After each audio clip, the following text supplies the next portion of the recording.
Yeah, me no. Use him celeb. Aliveta. Oscalo. Johnny Yapsuka. Na chaka na mukwa. Sakanati kogoyi. Tishike oh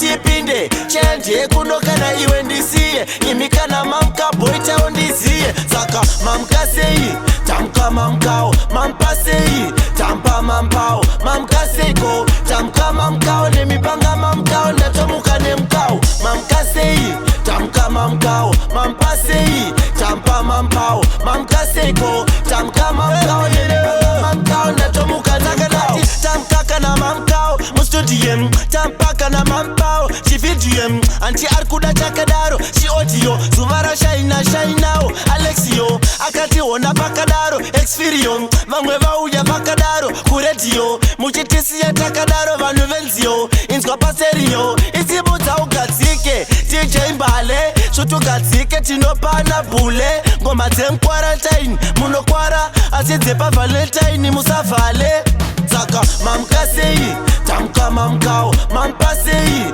tampa mampao mamka seiko tamka mamkao nemipanga mamkao natomuka nemkao mamka sei tamka mamkao mampa sei tampa mampao mamka seiko tamka mamkao nemipanga mamkao natomuka nemkao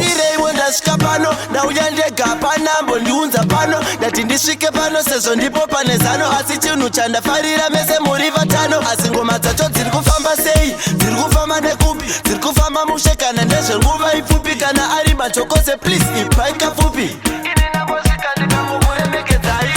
mamka sei tamka mamkao mampa sei tampa mampao mamka seiko tamka mamkao nemipanga mamkao ndatomuka nemkao mamka sei tamka mamkao mampa sei tampa mampao mamka seiko tamka mamkao nemipanga mamkao ndatomuka nakanati tamka kana mamkao mustudiem tampa kana mampao chividiem anti arkuda chakadaro shi audio zumara shainao Alexio akati ona pakadaro Experio vamwe vauya pakadaro kuredio muchitisiya takadaro vanuvenzio inzwa paserio isibuta ugadzike TJ Mbale svutugadzike tinopana bule ngoma dzem quarantine munokwara asidzepa valentine musavhale saka mamka sei tamka mamkao mampa sei tampa mampao mamka seiko tamka mamkao nemipanga mamkao natomuka nemkao